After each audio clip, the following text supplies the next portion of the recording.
Dans l'évangile de Jean 4, 14, 7, 38 et 13, 1, 14, il est souvent fait allusion à l'eau comme étant l'expression de la vie. Il nous est dit que lorsqu'une âme assoiffée vient à Christ pour être satisfaite de l'eau lui est offerte, et pas seulement une gorgée d'eau.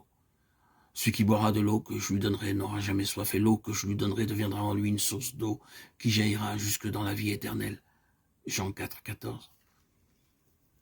Dans Jean 7, 38, nous lisons « Celui qui croit en moi, des fleuves d'eau vive couleront de son sein, comme dit l'Écriture. » Dans le chapitre 13, nous avons une autre référence faite à l'eau, non pas cette fois-ci pour étancher notre soif, ni pour se répandre en courant vivifiant pour les autres, mais pour laver les pieds de ceux qui se sont fatigués à marcher sur les chemins poussiéreux. Une lecture superficielle de ces passages peut nous conduire à la conclusion que nous pouvons aisément nous dispenser de la fonction particulière de cette eau dont nous parle ce troisième récit. En effet, puisque nous avons réglé le problème de notre propre satisfaction par l'eau vivifiante jaillissant de l'intérieur et celui d'un service fécond par l'eau vivifiante se répandant au dehors pour ceux qui nous entourent, quel autre besoin pouvons-nous avoir? Arrêtons-nous et réfléchissons un instant. Que nous enseigne notre propre expérience? Ces deux aspects de l'eau, combien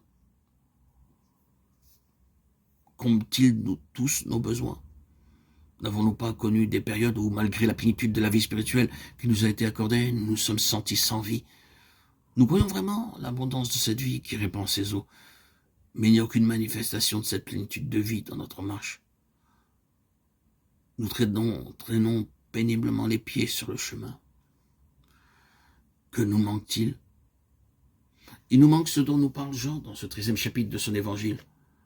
Remarquons que ce passage commence par ces termes.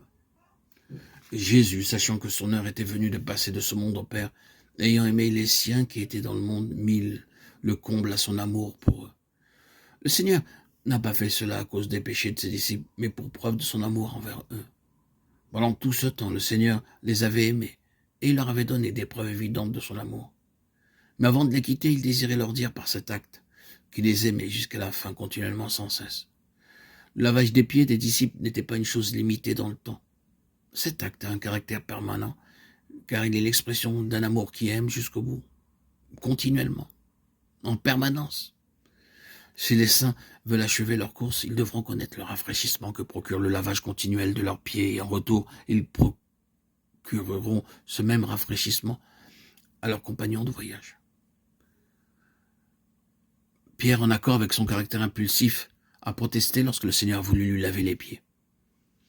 Et sa réticence s'est encore manifestée, quoique le Seigneur lui ait dit « Ce que je fais, tu ne le comprends pas maintenant, mais tu le comprendras bientôt. »